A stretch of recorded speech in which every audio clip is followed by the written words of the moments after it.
और वहीं लोगों को रैली में शामिल होने से रोकने के लिए राज्य पुलिस को निर्देश दिया गया था। पुलिस की सख्ती और प्रदर्शनकारियों की मिलीभगत के कारण बड़ी संख्या में बसें रास्ते में लगाई गई थी। ये दुखद है कि पंजाब के लिए हजारों करोड़ की विकास परियोजनाओं को शुरू करने के लिए पीएम का दौरा बाधित हो गया, लेकिन हम ऐसी घटिया मानसिकता को पंजाब की तरक्की में बाधक नहीं बनने देंगे, ये उनकी ओर से लिखा गया। तो लिखा कि लोगों को रैली में शामिल होने से रोकने के लिए राज्य पुलिस को निर्देश दिया गया था। पुलिस की सख्ती और प्रदर्शनकारियों की मिलीभगत के कारण बड़ी संख्या में बसें रास्ते में लगाई गई थी। ये दुखद है कि पंजाब के लिए हजारों करोड़ की विकास परियोजनाओं को शुरू करने के लिए पीएम का दौरा बाधित हो गया है, लेकिन हम ऐसी घटिया मानसिकता को पंजाब की तरक्की में बाधक नहीं बनने देंगे और पंजाब के विकास के लिए प्रयास जारी रखेंगे। तो उनकी ओर से ट्वीट किया गया। बड़ी खबर आपको हम बता रहे हैं, राष्ट्रीय अध्यक्ष बीजेपी के जेपी नड्डा उन्होंने ट्वीट किया और साथ ही कहा कि पंजाब की विकास परियोजनाओं के लिए, पंजाब की तरक्की के लिए जो बाधा बनेगी उससे वो नहीं डरेंगे और आगे एक बार फिर से ऐसा कार्यक्रम होने के उनकी ओर से इशारे दे दिए गए हैं। इस ट्वीट में पीएम मोदी की रैली रद्द होने पर बीजेपी हमलावर है और लगातार सवाल पूछ रही है पंजाब सरकार से भी और अपनी प्रतिक्रिया भी दे रही है। पंजाब की कांग्रेस सरकार पर निशाना बीजेपी के नेता और कार्यकर्ता फिलहाल साधते नजर आ रहे हैं।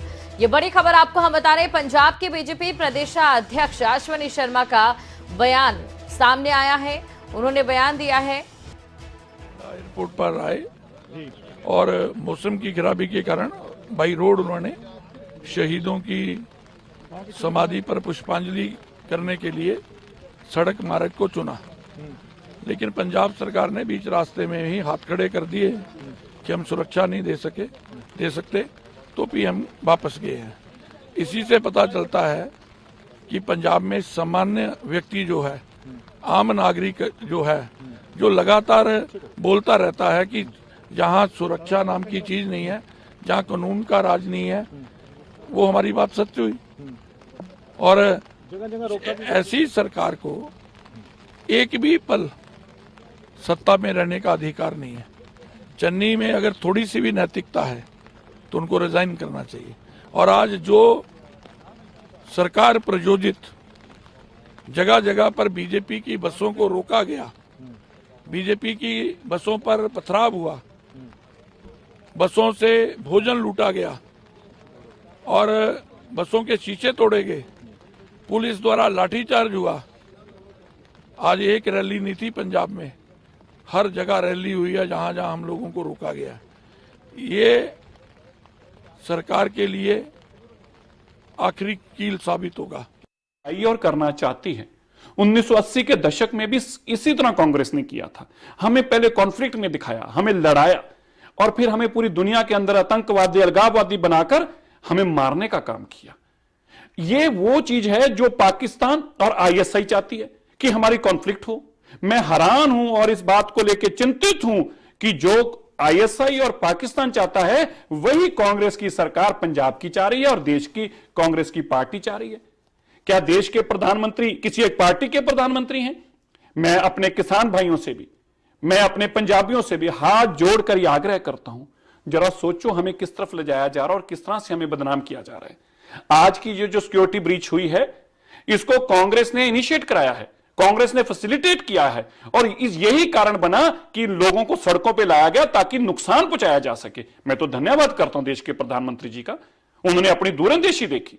और आज मैं जरूर पंजाब के लोगों को फिर से आग्रह करना चाहता हूं, ये जिस तरह से आपको आग में धकेला जा रहा है, जिस तरह से आपको कॉन्फ्लिक्ट में डाला जा रहा है, केवल कांग्रेस की एक ही मंशा है, फिर से पंजाबियों को, सिखों को 1980 के दशक में लाकर उसी तरह लड़ाया जाए, भिड़ाया जाए और उनका नुकसान किया जाए। सत्ता हासिल करने के लिए कांग्रेस किसी भी हद तक गिर सकती है। अगर सत्ता हासिल करने की आईएसआई और पाकिस्तान की सोच के साथ कांग्रेस काम कर सकती है तो आप सोच सकते हैं कि कितनी खतरनाक कांग्रेस है आज हम सबके लिए।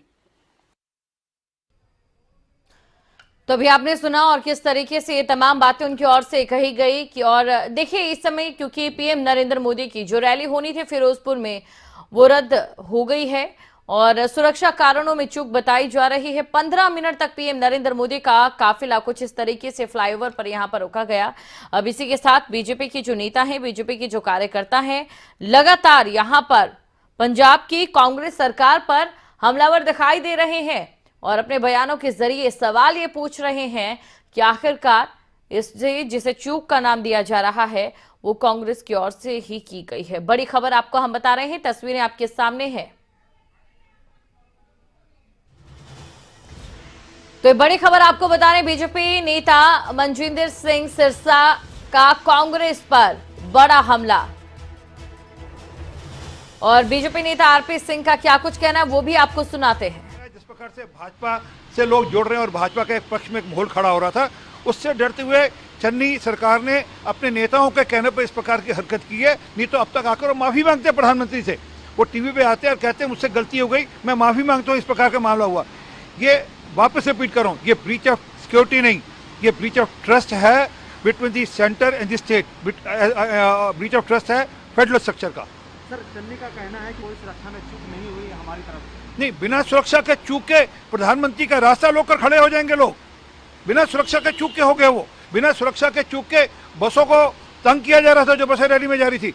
वो पुलिस चाहती थी तो हुआ, नहीं तो पुलिस की मर्जी के बिना कोई किस प्रकार प्रधानमंत्री का रास्ता रोक सकता है। बड़ा स्पष्ट है, वो रिमोट कंट्रोल कर चलते हुए यहाँ जो दिल्ली में जो उनकी पार्टी के नेता बैठे हैं उनके रिमोट कंट्रोल के चलते हुए चन्नी जी ने इस प्रकार किया है।